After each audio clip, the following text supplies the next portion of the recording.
थे, राक्षसी भी मोहित हो गई। प्रकट कितने सुंदर रहे होंगे, जब सिंहासन पर बैठते होंगे कितने सुंदर होंगे। और वहां श्री राम को देखकर वन के अंदर तपस्या करने वाले ऋषि मुनियों में भी कामुक भाव आ गया, उनकी भी शादी की इच्छा हो गई उनसे। आगे ये प्रसंग आएगा। तो सूर्पणखा के नाक कान कटे इसलिए कि भक्ति महारानी बगल में बैठे, भगवान बात कर रहे हैं सूर्पणखा से, दृष्टि रखी है भक्ति के ऊपर। संसार में आए हैं, शादियों में भी जाना होगा, व्यवहार में भी जाना होगा, मित्रों में भी उठना बैठना होगा, रिश्तेदारों में भी जाना होगा, साले के साथ भी घूमने जाना होगा। ये संसार के सारे व्यवहार करने पड़ेंगे, लेकिन संसार को नहीं छोड़ा जा सकता और वासना के वातावरण को मिटाया भी नहीं जा सकता। इसी वासना के वातावरण में हमको जीना है, उसका तरीका भगवान बता रहे हैं। संसार का व्यवहार निभाइए, लेकिन हर समय दृष्टि अपने भजन पर टिकाए रखिए, भक्ति पर टिकाए रखिए, गुरुदेव के चरणों में टिकाए रखिए, अपने माता पिता की इज्जत में टिकाए रखिए कि मेरे बाप की कितनी बड़ी इज्जत है। लोग देखेंगे उनका बेटा ये यहाँ ऐसे खा रहा है, ये पी रहा है, आप बच जाओ। कोई न कोई साधने के लिए कोई न कोई लाठी चाहिए।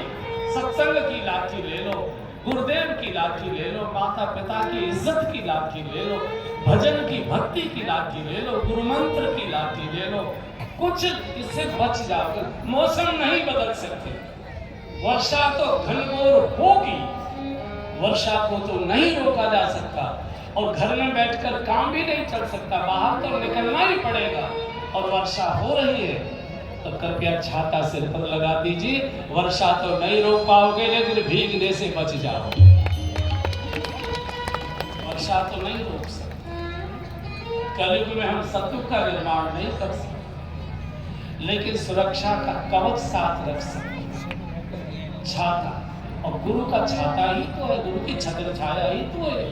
हर समय अपने माता पिता को याद करो, गुरुदेव को याद करो। मुझे कितना प्यार बुढ़ाद से पास बैठाते हैं, वो जब सुनेंगे कि मेरे भी पास बैठता है, वहां भी बैठता है।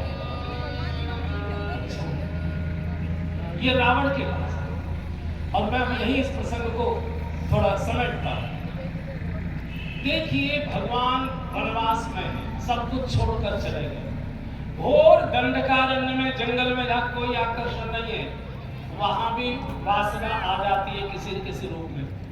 मेरी बात को अनर्थ न ले, मैं बहुत क्षमा याचना के साथ। आपने भी, मैंने भी कई कहानियों में पढ़ा है कि एक ऋषि जी तपस्या कर रहे थे वन में, और अप्सरा आ गई उनको फुसलाने के लिए। अब जटाजूट वाले ऋषि जी जब कब से जुए नहीं पीने हैं उन्होंने, वो अप्सरा आ जाएगी वहां। अप्सरा नहीं आती बंधु, अप्सरा मन में होती है, अप्सरा बाहर नहीं होती, पहले समझिए। वासना भीतर होती है, बाहर नहीं होती। हमारे अंदर वासना का चिंतन जैसे हमने किया और उस पर ध्यान लगाना शुरू कर दिया, और ध्यान की मुद्राएं हैं ऐसे। अगर आप बैठे तो आप कहीं डूबे हुए खोए हुए, ऐसे अगर बैठे तो कहीं डूबे हुए खोए हुए, घुटने पकड़कर बैठे ऐसे तो कहीं डूबे हुए खोए हुए। और जहां आप डूबे हैं, जहां आप खोए हैं, अगर आपने उस पर ध्यान और गहरा कर दिया, तो एक दिन जहां का ध्यान आप कर रहे हो, वहां आपका तन एक दिन खड़ा मिलेगा, निश्चित रूप से खड़ा मिलेगा। जब घटना घटित हो जाएगी तब कहेंगे बाप रे ये क्या हो गया। अप्सराएं कहीं नहीं आती, अप्सराओं के लिए देवताओं की कमी नहीं है, 33 करोड़ देवता है। जब काम पर चिंतन गहरा हो जाता है, काम पर ध्यान ज्यादा लग जाता है, कामुकता पर ध्यान ज्यादा लग जाता है, तो घास खोदने वाली घसेरे भी अप्सरा जैसी दिखाई देने लगती है। इसलिए ये तो होगा, इस संसार में आए होगा। हम लोग संग में गीत गाया करते थे, सज धज करे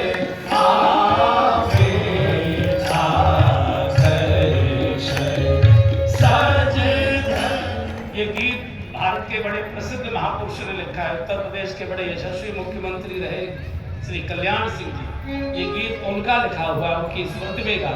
सज धज कर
वासना के विचार आएंगे। हम इस कलयुग में रह रहे, संसार में रह रहे, सब प्रकार की वासनाएं रहना इसी में, बचना कैसे?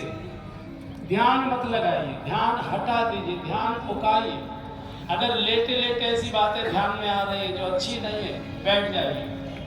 बैठे बैठे आ रही है, खड़े हो जाइए। एक जगह खड़े होकर आ रही है, टहलने लग जाइए। चुटकी बजाकर कुछ गाना शुरू कर दीजिए। बुरी बातें मन में आ रही, छोटे बच्चों को गोद में लेकर खिलाना शुरू कर दीजिए। गाय पालते हो, बछड़े पर गाय पर हाथ फिराना शुरू कर दीजिए। और कुछ नहीं, गमलों में पानी देना। आप उस ध्यान की धारा को तोड़िए, अन्यथा वो चोटी पकड़कर आपको गड्ढे में गिरा ही देगा। और जब घटना हो जाता है, बाप रे ये क्या हो गया, और फिर पछताए होत क्या जब चिड़िया छुप गई। सावधान, कथा को ही पकड़ लीजिए। मैंने कथा सुनी है, हजारों लोगों ने मुझे देखा है कि मैंने कथा सुनी, यही आपकी रक्षा है। अन्यथा तो फिर कुछ हाथ आता है। ध्यान को वहां आने मत दीजिए। जिन बातों को आप पसंद नहीं करते वो बार बार आएंगी। तनिक भी आपने ऐसे सोचा और ध्यान दिया, आपको एक दिन उस स्थान पर जाके गिरना ही पड़ेगा। कोई भजन पाठ फिर नहीं बचा पाएगा। भगवान हर समय बात कर रहे हैं वासना से, और देख रहे जानकी जी पर। सीतई चितई कही प्रभु बाता आहाई कुमार। भक्ति से, भजन से, गुरु से, अपने माता पिता की इज्जत से, अपने कुल खानदान की महिमा से हमेशा ध्यान लगाए रखिए। हटाइए, बच जाओ, नहीं तो रोना बचेगा और कुछ बचेगा। ये रावण के पास है। रावण शराब पी रहा था, राजसभा में बैठकर हाहा कर रहा था। एकदम हाहा करके गिरी। बोले, रावण तुझे मालूम है अंधा होकर यार शराब पी रहा है, स्त्रियों में डूबा हुआ है, तुझे मालूम है तो अपना क्या हो रहा है? और तुझे ये सिद्धांत नहीं मालूम? ए राजनीति बिनु धन बिनु धर्मा हरहि समर में बिनु सत्य कर्मा विद्या बिनु विवेक उपजाए संभर बड़े किए अब आए संभर बड़े किए अब आए संभर बड़े किए अब आए संगत जति कुमंगत राजा मानत ज्ञान काम के जाने ठीक करय बिनु भगते गुणी दासै देवी नीति हर सुन ले नासै देवी नीति हर सुन ले नासै देवी नीति। हे रावण की बुद्धि बढ़ रही है, तुझे मालूम नहीं राजनीति बिनु धर्म बिनु धर्मा हरय समर पे बिनु सत्कर्मा। विद्या विर विवेक बुझाए, संफल पढ़े किए और पाए, संगत जति कुमंत्र राजा, मानते ज्ञान पानते लाजा। शराब पीने से लज्जा चली जाती, इज्जत चली जाती। तो धृतराष्ट्र, अरे बहन ये बता कि तेरी हालत क्या हो गई? बोलो क्या हो गई? तुझे तो कुछ मालूम नहीं, मैं तेरे लिए गई थी। कोई अवध के दो राजकुमार आए, उनके साथ बड़ी सुंदरी राजकुमारी। मैंने सोचा तो मेरे भैया के लायक है, तो मैं तेरी शादी की बात गई थी, अपनी शादी की बात। रावण की कमजोरी जानते कि स्त्रियों का बहुत भूखा है, इसलिए वही बातें कर रहे थे। और मैंने कहा तो उसके